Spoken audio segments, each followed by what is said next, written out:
Hey everybody, how you doing today? Today we are going to be focusing on taking an ordinary page from a magazine and removing the gorgeous flower and putting it in a junk journal. Now we have a problem here because this is a little bit too bold and we have a muted book here, so I want to show you how you can make something like that look a little bit more vintage and antique. I'm Leanne, by the way, if we haven't met. I'm a multimedia book artist and I'm just delighted that you're here.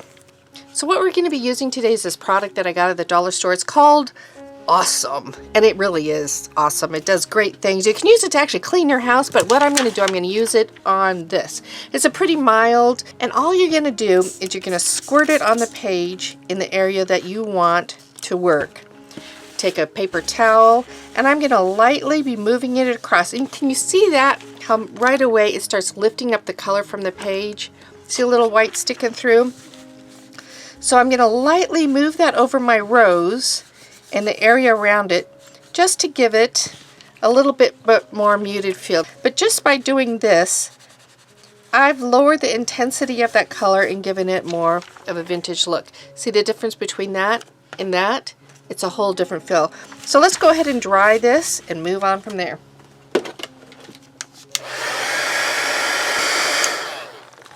So I have half of that dried, but I just want you to see the difference of what's happening. Just by drying that, the text from the back of the page is disappearing. I'm not really seeing it anymore. See? Isn't that cool?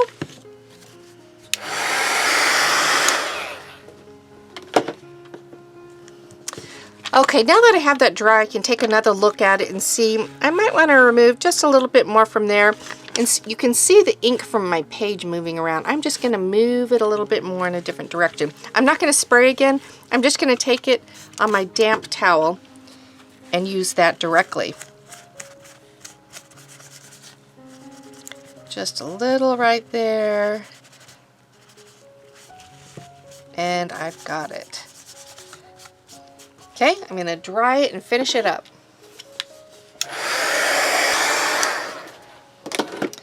Okay, now that I have that dried sufficiently for me, I'm going to go ahead and fussy cut this.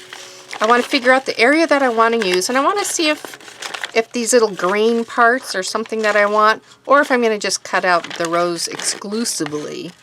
But for now, I'm going to go ahead and just do a little bit wider cut until I see what it is that I've got and how I want to use it.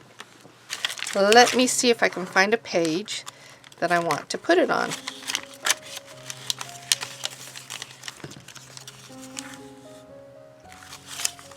I think that's a nice page, and I think that I do want to just cut it all the way down just to the flower.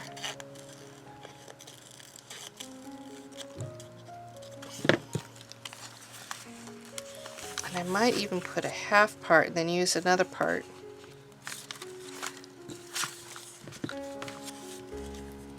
Let me see.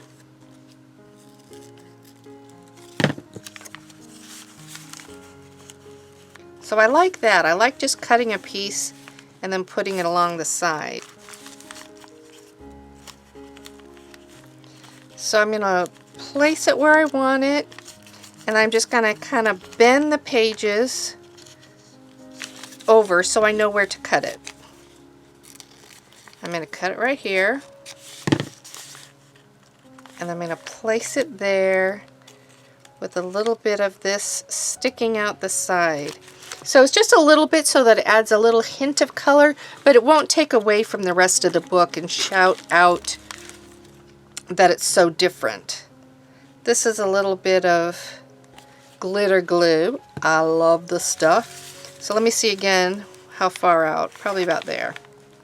Gonna place it right on the bottom. And then grab this one.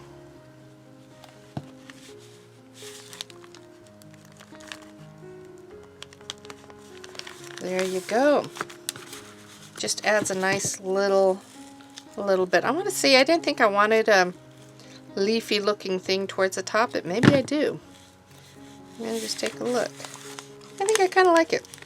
So, since I already have that laid down, I'm going to just cut something that I think will go nicely right along that edge of the flower and put it on. like that. Okay. There we go. So I don't know what you have in your stash or in your mail stack, some magazines that maybe have something wonderful in it, but this is easy, it's quick, and it just adds a wonderful distress look. These flowers are gorgeous. They're gorgeous, but if your book is more muted, this is what you can do to give it more of an antique type look. So there you go. That's my tip for the day. I hope you enjoyed it. If you haven't subscribed already, go ahead and hit the button, subscribe for future fun projects. So have a great day, everybody, and I will talk with you later. Bye.